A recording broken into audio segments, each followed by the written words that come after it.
حسن کچھ دیر اسلام آباد کے ایک ہوٹل میں تھا جب اچانک اسے اپنے والد کی کال ملی۔ وہ جلد از جلد اپنے گھر پہنچنے کے لیے کہہ رہے تھے۔ ان کا لہجہ بے حد عجیب تھا مگر حسن نے توجہ نہیں دی، لیکن جب 15 منٹ بعد اپنے گھر پہنچا تو پورچ میں کھڑی سکندر عثمان کی گاڑی دیکھ کر چوکنا ہو گیا۔ وہ سالار کے گھر کی تمام گاڑیوں اور ان کے نمبرز کو اچھی طرح پہچانتا تھا۔ سکندر انکل کو میرے اس معاملے میں انوالو ہونے کے حوالے سے کوئی ثبوت نہیں ملے ہیں، اس لیے مجھے پریشان ہونے کی ضرورت نہیں ہے۔ وہ زیادہ سے زیادہ سالار کا دوست سمجھ کر پوچھ گچھ کرنے آئے ہوں گے۔ میں بڑے اطمینان سے ان کی باتوں کا جواب دوں گا اور کسی بھی الزام کی تردید کر دوں گا، لیکن میری پریشانی پاپا کے سامنے میری پوزیشن مشکوک کر دے گی، اس لیے انکل سکندر کو دیکھ کر مجھے کوئی رد عمل ظاہر نہیں کرنا چاہیے۔ اس نے پہلے اپنا لاہے عمل طے کیا اور پھر بڑے اطمینان کے ساتھ اسٹڈی میں داخل ہو گیا۔ اس کے والد قاسم فاروقی اور سکندر عثمان کافی پی رہے تھے، لیکن ان کے چہرے کی غیر معمولی سنجیدگی اور اضطراب وہ ایک لمحے میں بھاپ گیا تھا۔ کیسے انکل سکندر آپ؟ اس بار بہت دنوں بعد آپ ہماری طرف آئے۔ باوجود اس کے کہ سکندر یا قاسم نے اس کی ہیلو کا جواب نہیں دیا، حسن نے بہت بے تکلفی کا مظاہرہ کیا۔ اسے اس بار بھی جواب نہیں ملا تھا۔ سکندر عثمان اسے غور سے دیکھ رہے تھے۔ بیٹھو، قاسم فاروقی نے قدر درشتی سے کہا۔ سکندر تم سے کچھ باتیں پوچھنا ہے، تمہیں ہر بات کا ٹھیک ٹھیک جواب دینا ہے۔ اگر تم نے جھوٹ بولا تو میں سکندر سے کہہ چکا ہوں کہ وہ تمہیں پولیس کے پاس لے جائے۔ میری طرف سے تم بھاڑ میں جاؤ، میں تمہیں کسی بھی طرح بچانے کی کوشش نہیں کروں گا۔ قاسم فاروقی نے اس کے بیٹھتے ہی بلا تمہید کہا۔ اب آپ کیا کہہ رہے ہیں؟ میں آپ کی بات نہیں سمجھا۔ حسن نے حیرت کا مظاہرہ کیا مگر اس کا دل دھڑکنے لگا تھا۔ معاملہ اتنا سیدھا نہیں تھا جتنا اس نے سمجھ لیا تھا۔ اوور اسمارٹ بننے کی کوشش مت کرو۔ سکندر پوچھو اس سے کیا پوچھنا چاہتے ہو، اور میں دیکھتا ہوں کیسے جھوٹ بولتا ہے۔ امامہ کے ساتھ سالار کی شادی میں شرکت کی ہے تم نے؟ انکل آپ کیا بات کر رہے ہیں؟ کون سی شادی؟ کیسی شادی؟ حسن نے مزید حیرت کا مظاہرہ کیا۔ وہی شادی جو میری عدم موجودگی میں میرے گھر پر ہوئی، جس کے لیے امامہ کو پیپرز بھجوائے گئے تھے۔ پلیز انکل، آپ مجھ پر الزام لگا رہے ہیں۔ آپ کے گھر میں ضرور آتا جاتا رہتا ہوں مگر مجھے سالار کی کسی شادی کے بارے میں کچھ نہیں پتا، اور نہ ہی میری معلومات کے مطابق اس سے شادی کی ہے۔ مجھے تو اس لڑکی کا بھی نہیں پتا جس کا آپ نام لے رہے ہیں۔ ہو سکتا ہے سالار کی کسی لڑکی کے ساتھ انوالومنٹ ہو مگر میں اس کے بارے میں نہیں جانتا۔ وہ ہر بات مجھے نہیں بتاتا۔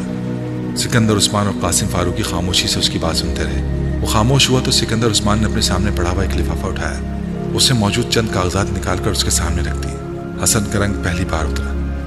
وہ امامہ اور سالار کا نکاح نامہ تھا۔ اس پر دیکھو، تمہارے ہی سگنیچر ہے نا؟ سکندر نے سرد لہجے میں پوچھا۔ اگر اس سوال انہوں نے قاسم فاروقی کے سامنے نہ کیا ہوتا تو وہ ان دستخط کو اپنے دستخط ماننے سے انکار کر دیتا، مگر اس وقت وہ ایسا نہیں کر سکتا تھا۔ یہ میرے سگنیچرز ہیں مگر میں نے نہیں کیے، اس نے اگلاتے ہوئے کہا۔ پھر کس نے کیے ہیں؟ تمہارے فرشتوں نے یا سالار نے؟ قاسم فاروقی نے طنزیہ لہجے میں کہا۔ حسن کچھ بول نہیں سکا۔ وہ حواس باختہ سا باری باری انہیں دیکھنے لگا۔ اس کے وہم و گمان میں بھی نہیں تھا کہ سکندر عثمان اس طرح اس کے سامنے نکاح نامہ نکال کر رکھ دیں گے۔ وہ یہ بھی نہیں جانتا تھا کہ انہوں نے وہ نکاح نامہ کہاں سے حاصل کیا تھا، سالار سے، یا پھر اس کی ساری عقل مندی اور چالاکی دھری کی دھری رہ گئی تھی۔ تم یہ نہیں مانو گے کہ سالار کا امامہ کے ساتھ نکاح تمہاری موجودگی میں ہوا ہے، قاسم فاروقی نے اکھڑے ہوئے لہجے میں اس سے کہا۔ پاپا، اس میں میرا کوئی قصور نہیں ہے، یہ سب سالار کی ضد پر ہوا ہے، اس نے مجھے مجبور کیا تھا۔ حسن نے یکدم سب کچھ بتانے کا فیصلہ کر لیا تھا۔ کچھ بھی چھپانے کا اب کوئی فائدہ نہیں تھا۔ وہ جھوٹ بولتا تو اپنی پوزیشن خراب کرتا۔ میں نے اسے بہت سمجھایا تھا مگر قاسم فاروقی نے اس کی بات کاٹ دی۔ اس وقت تمہیں یہاں صفائیاں اور وضاحتیں پیش کرنے کے لیے نہیں بلایا۔ مجھے صرف یہ بتاؤ کہ اس لڑکی کو اس نے کہاں رکھا ہوا ہے۔ پاپا، مجھے اس کے بارے میں کچھ نہیں پتا، حسن نے تیزی سے کہا۔ تم پھر جھوٹ بول رہے ہو۔ آئی سویئر پاپا، مجھے واقعی کچھ نہیں پتا۔ وہ اسے لاہور چھوڑایا تھا۔ یہ جھوٹ تم کسی اور سے بولنا، مجھے صرف سچ بتاؤ۔